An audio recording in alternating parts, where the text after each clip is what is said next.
Sophie never thought her first real job would land her in the glass tower of Hartley & Co., where every surface gleamed, every step echoed, and every face looked too composed to be real. She was 22, just out of university, armed with an English degree and a quiet determination to prove herself. On her first day, she clutched her small notebook like a lifeline and tried to breathe normally as the elevator climbed to the 32nd floor, the top where Elena Furtley's office was. Everyone whispered about her, the CEO who built the company from scratch, the woman who could close million-dollar deals with a single look. Sophie expected someone cold, distant, but when the door opened and Elena turned from the window, Sophie forgot how to think for a second.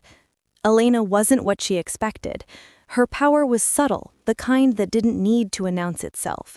She wore a tailored navy suit, hair swept up in a loose twist, the faintest trace of perfume, something expensive but not loud. Her voice was calm, low, steady. "You must be Sophie Bennett," she said, offering a hand. Sophie shook it, her fingers trembling just slightly. Elena smiled, not unkindly. "Don't worry. Everyone shakes the first time." That broke the ice a little. The first few weeks passed in a blur of coffee orders, calendar management, and long nights formatting presentations. Sophie quickly learned how Elena liked her coffee, black with a slice of lemon peel, and how she preferred her meetings stacked close together in the morning so she could work uninterrupted through the afternoon. She also learned the tiny details no one else noticed, that Elena hummed quietly when thinking, that she never raised her voice but could silence an entire room with one look, and that sometimes, late at night when the office was mostly empty, Elena would stand by her window and stare out at the city lights with a kind of longing that didn't fit her reputation. One night, when Sophie stayed late to finish a report, she caught Elena doing exactly that. The city outside was slick with rain, reflections shimmering across the windows. Sophie hesitated by her desk, torn between pretending not to notice and asking if she was okay. Before she could decide, Elena spoke without turning. "You work too late, Sophie." "So do you," she said softly. Elena glanced over her shoulder, her expression unreadable for a moment before softening. "Touché," she crossed the room, heels clicking softly, and leaned against the edge of her desk. "Why are you still here?" "I wanted to finish the quarterly report. You needed it by tomorrow." "I said tomorrow. That didn't mean tonight." Her tone wasn't scolding, more like concern wrapped in authority. Sophie looked down embarrassed, but Elena's voice gentled. "You remind me of myself when I started out. Always afraid that if I stopped working, everything would fall apart." Sophie smiled faintly. "Did it?" "No," Elena said, a small laugh escaping her. "But it felt like it might." They stood there in a strange, easy silence. The office hum seemed to fade. The rain tapped against the glass. Sophie realized she was staring, really staring at Elena, at the way the soft light from the window traced the line of her jaw, the calm strength in her eyes. She forced herself to look away. "You should go home," Elena said finally, her voice quieter now. "So should you," she whispered back. Elena smiled again, small, genuine, a little tired. "I'll think about it." She turned to leave, then paused. "Do you have an umbrella?" "No," Sophie admitted. "Then take mine." She handed her a sleek black umbrella from the stand by the door. "You'll need it more than I do." The gesture was simple, professional even, but something about it made her heart beat faster. She thanked her, but Elena just waved her off. That night, Sophie walked home beneath the CEO's umbrella, the city blurred in soft shades of gold and rain. She couldn't shake the image of Elena by the window, the quiet sadness in her eyes. She told herself it was nothing, admiration, respect, but a part of her knew better. Over the next few weeks, that feeling only grew.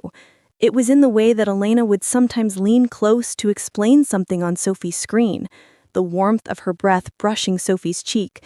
It was in the way she remembered tiny details, a book Sophie mentioned liking, the fact that she didn't drink coffee on an empty stomach, and one afternoon when Sophie tripped over a stack of files and spilled papers everywhere, Elena knelt down beside her to help gather them.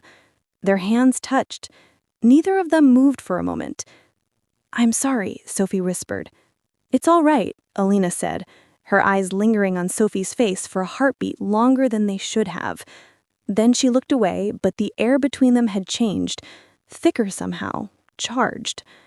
After that, Sophie caught Elena watching her sometimes, across meetings, during quiet moments in the elevator.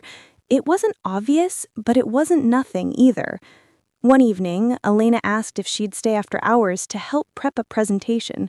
Sophie agreed, though she didn't trust her own heartbeat anymore. They worked side by side until the city outside turned dark again. When they finally stopped, Elena sighed, loosening the knot of her tie. "You've been a lifesaver, Sophie." "Just doing my job," Sophie said, smiling. "More than that," Elena replied. She leaned back in her chair, studying Sophie the way she studied every deal, every decision, with quiet intensity. "You have a calmness that steadies the chaos around you. It's rare." Sophie looked away, flustered. "I don't always feel calm." Elena's voice softened. "Maybe that's why it feels real." Something about the way she said it made my chest tighten. The room was too quiet, too intimate. I could hear my own pulse, the faint hum of the city far below. Elena stood and walked towards the window again, her reflection merging with the skyline.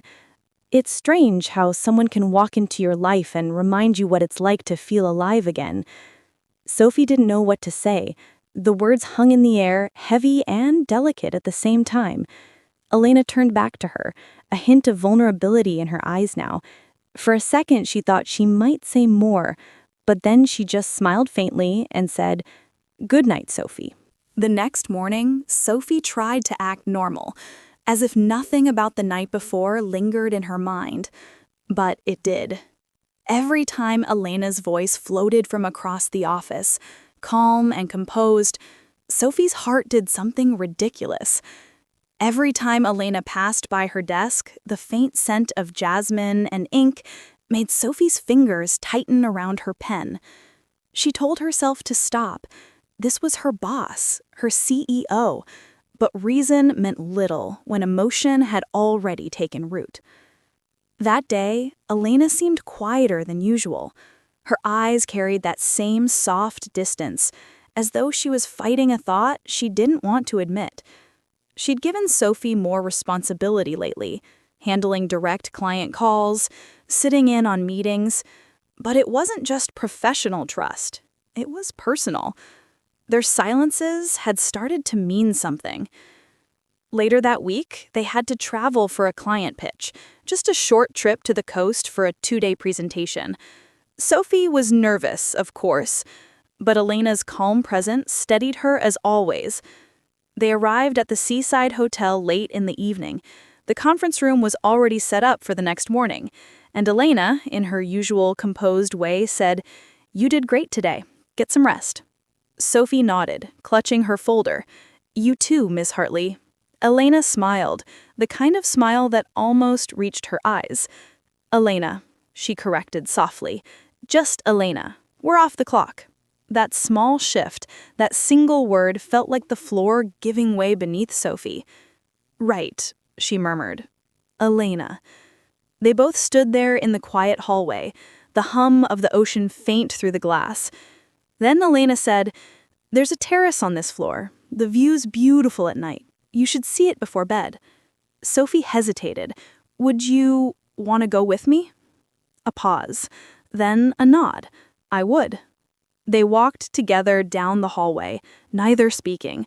The terrace doors opened to a rush of cool air and the scent of salt and rain. The sea stretched out below, silver under the moonlight. For a while, they just stood there, side by side, the wind tugging gently at Elena's hair. "I haven't been by the ocean in years," Elena said quietly. "It used to be my favorite place as a kid. Now I only ever see it through hotel windows."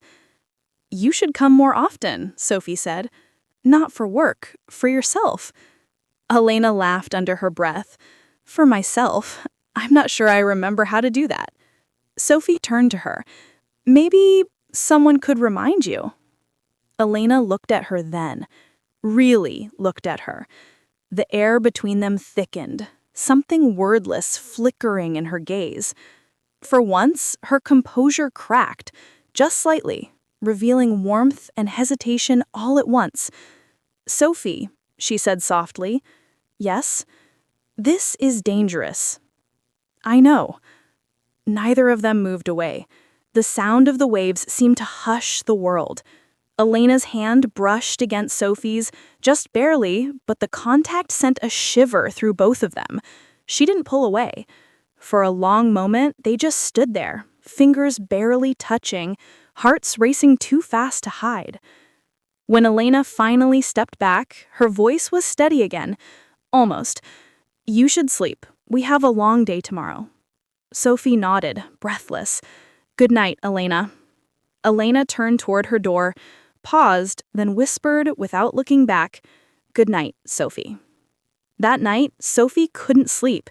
She replayed every second. The ocean breeze, the look in Elena's eyes, the warmth that lingered where their hands had touched. She wanted to believe it was mutual, that the connection wasn't just in her head. But she also knew Elena was a woman who guarded herself with steel walls. She didn't know if she'd ever let anyone in. The next day, they worked seamlessly together. The presentation went perfectly. Elena sharp, Sophie confident, and their client signed on without hesitation. The entire board congratulated Elena that next evening, but it was Sophie's quiet smile from across the room that she noticed most. When the celebration ended, Elena found her on the balcony again, leaning against the railing, staring out at the night. "Hiding from the party?" she asked. Sophie turned, startled but smiling. "Just needed some air." "Me too." Elena stepped closer, her heels soft against the wooden floor. "You did brilliantly today." "So did you." Elena gave a small laugh. "I'm supposed to. You, on the other hand, you surprised me." "I'll take that as a compliment." "It is." Elena's voice was low, the wind catching in her hair. "You have this quiet strength about you, Sophie. It's unsettling." "Unsettling?" Sophie echoed, half teasing, half nervous. Elena smiled. "Because it makes me feel things I shouldn't." Sophie froze. The words hung in the night air like a spark that refused to die. Before she could think, before fear or reason could stop her, Sophie took a small step forward. "Then don't stop feeling them." Elena's breath hitched. For a moment, neither moved. Then Elena's hand lifted, almost unconsciously, her fingers brushing a strand of hair from Sophie's cheek. "You don't know what you're asking for," she whispered. "Maybe I do," Sophie said, voice trembling. "Maybe I've wanted it since the first night I stayed late." The distance between them disappeared. Elena's lips met hers in a kiss that was soft first, hesitant, stolen, then deeper, real. The ocean roared beneath them, the world folding in around the moment. When they finally pulled apart, both were breathless. "This changes everything," Elena murmured. "I know, but I don't care." For once, Elena didn't either. She rested her forehead against Sophie's and let the walls she'd built her whole life begin to crack. The next morning, the city woke to sunlight breaking through clouds, and for the first time in years, Elena Hartley didn't start her day with strategy or control. She started it thinking of Sophie Bennett's smile. But love, especially one born in quiet corners and forbidden places, never stays simple for long.